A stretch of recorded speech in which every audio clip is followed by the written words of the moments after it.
श्री कृष्ण और सच्चाई का महत्व प्राचीन काल की बात है।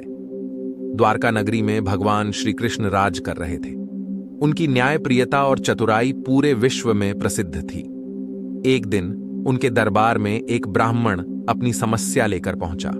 उसने श्री कृष्ण से कहा, प्रभु, मेरे पड़ोसी ने मेरे खेत की सीमा पर पत्थर रखकर मेरी जमीन हड़प ली है। मैंने उससे कई बार बात की, लेकिन वह अपनी गलती मानने को तैयार नहीं है।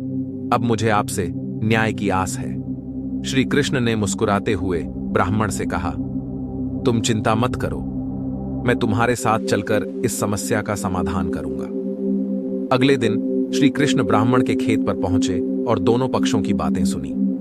पड़ोसी ने झूठ बोलते हुए कहा, यह जमीन मेरी है, मैंने इसे अपने पूर्वजों से विरासत में पाया है। श्री कृष्ण ने उसकी बातों को ध्यान से सुना और फिर उस स्थान पर खड़े होकर जमीन को संबोधित किया, हे धरती माता, सच्चाई से जुड़ी हर बात को जानने वाली तुम हो। अब तुम ही इस विवाद का हल बताओ। जैसे ही श्री कृष्ण ने यह कहा, जमीन के भीतर से तेज आवाज आई, यह भूमि ब्राह्मण की है, पड़ोसी झूठ बोल रहा है। यह सुनकर सभी चकित रह गए।